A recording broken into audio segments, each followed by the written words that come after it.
They told me it was a drill. I believed them, because I had no reason not to, and because the simulation deck on the Meridian's watch looked exactly like every other simulation deck I had ever sat in. Gray consoles, blue work lighting, the faint hum of recycled air that never quite left your ears, even after you'd been off shift an hour. Lieutenant Osei walked me to my chair himself, which should have told me something, but I was 22, and it was my first solo-graded scenario, and I was too busy being afraid of failing to be afraid of anything else. Standard contact protocol, he said. React the way you'd react if it were real. That's the whole grade. Then he left me alone with the console and a feed that said, in small clean letters at the top corner, Scenario, active. The Meridian's watch was holding position at a rendezvous point on the edge of charted space. Deep void, no planet, no light but the fleet's own running lamps and the cold smear of a star nobody had bothered naming yet. We were there, the feed told me, because long-range sensors had picked up a pattern 3 days earlier that didn't match anything in the catalog. Not debris, not drift. A pattern that moved like it was thinking. I'd grown up on stories about carriers like her, 4,500 meters of hull, 3 flight decks, a crew complement larger than the town I was raised in, and even knowing it was a screen and not a window, I felt the size of her under me the way you feel a held breath. My instructor in tactical theory used to say that scale was a language before it was anything else, that an alien species would read a hull's tonnage the way we read a stranger's posture, long before a single word passed between us. I had study sessions and theory courses behind me and nothing else, and the feed gave me exactly what a real first contact would give a tactical analyst: fragments. A return here, then gone. A cluster of small contacts forming and dissolving and reforming somewhere out past our screen, never holding a shape long enough to be measured twice the same way. I logged it the way I'd been trained: pattern, frequency, behavior, intent. And somewhere in the second hour I stopped thinking of it as a test. That's the part nobody warns you about. You don't decide to take a simulation seriously. It happens to you, a little at a time, the way cold gets into a hull. The contacts resolved close to local midnight, ship time, 41 individual hulls, none larger than a corvette, moving in a loose net formation that kept reshaping itself every few minutes, no 2 vessels holding the same relative position twice. I'd read about hive pattern tactics in a single afternoon lecture I'd nearly slept through. I sat up straighter and pulled the file anyway, because something in the way those 41 ships moved told me there was no captain among them giving orders. There was only the net, deciding together, faster than any chain of command I'd ever trained inside. I named them what the lecture had called that kind of structure: wreath pattern, communal decision, and I logged a formal note that whatever was out there processed as a single organism wearing 41 small bodies. Then the net began closing the rendezvous point, and the feed asked me, in the same small clean letters, for a recommendation. I want to be honest about what I felt. Not fear, exactly. Not yet. Calculation. I thought about what 41 small adaptive hulls would do against a heavy carrier holding still at the edge of known space. And I thought about what they were almost certainly doing right then.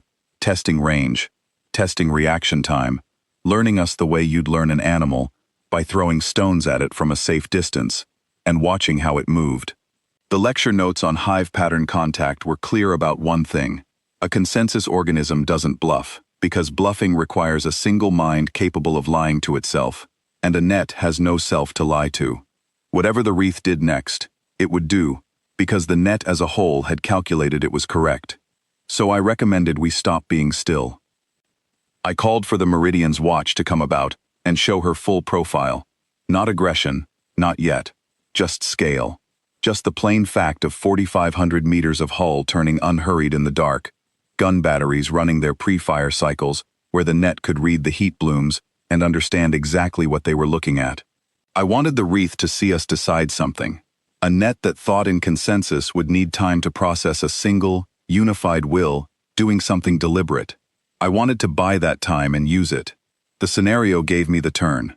The net's formation broke for 9 seconds, recalculating, I guessed, arguing with itself in whatever language 41 ships used to agree, and then it came on faster, all 41 at once, in a configuration that put every hull on an intercept vector simultaneously, No staggered approach, no probing first wave. The whole organism had decided at once, and it had decided to come all the way in. I gave the order to engage point defense at extreme range, then close-range batteries as the net entered the envelope, and I watched the feed render 12 of the 41 contacts go dark in the first exchange, and I felt something in my chest that I told myself, very firmly, was just adrenaline from a well-built simulation.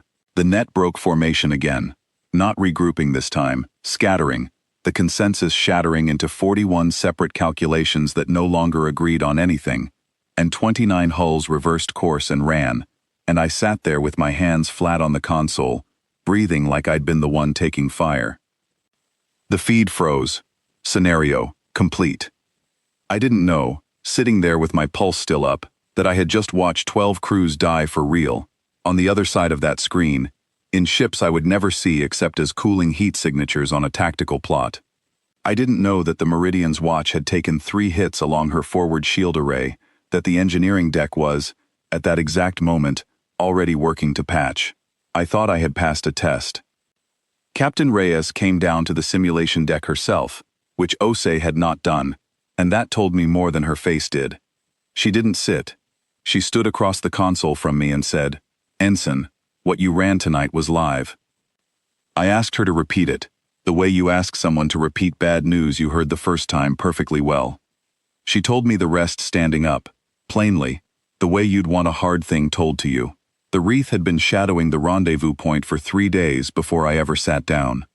Command had 2 choices: put a seasoned tactical officer on the board who would feel the weight of every life on both sides and might hesitate at the one moment that couldn't afford hesitation, or put someone who had never killed anything and didn't know she was being asked to, and trust her training to do, cleanly, what fear would have done badly.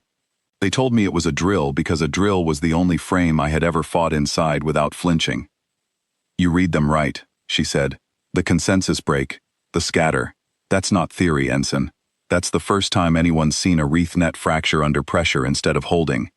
You did that with your hands flat and your voice steady, because you thought it didn't matter." I asked her if it had been the right thing to do, lying to me. She didn't answer that the way I wanted her to. She said only that the wreath had pulled their 29 survivors 3 light hours out and stopped, and that whatever passed for their command structure was, as of an hour ago, broadcasting on an open frequency, slow and careful, in a cadence that our linguists were calling, for lack of anything better, a request to speak. I sat alone on the simulation deck a long time after she left, looking at a screen that had gone back to showing nothing but the rendezvous point and the cold unnamed star, and I understood something I hadn't understood when I walked in that morning, believing I was about to be graded. They hadn't trusted me with a war game. They'd trusted me with exactly what I was, someone who didn't yet know how to be afraid of the right things. And they'd spent that, the way you spend anything precious and finite, because it was the only currency that would buy what they needed from the dark. Ose found me there an hour later and didn't say much. He sat in the chair beside mine, the one he'd walked me to that morning, and looked at the same dead screen I'd been looking at. "First one's always like this," he said eventually. "You don't get to choose whether it costs you something. You only get to choose what you let it cost." Command wanted a tactical officer who already understood their consensus logic sitting in on the translation effort by morning, not as a reward, but because I was the only person in the fleet who had watched that net think and break under pressure, and lived inside the decision the whole way through. I still don't know if I'd have done anything differently, had I known. That's the part I carry now, quieter than guilt, and harder to put down. Not that I killed 12 crews I never saw, but that the steadiest hour of my life was built entirely on not knowing I should have been afraid.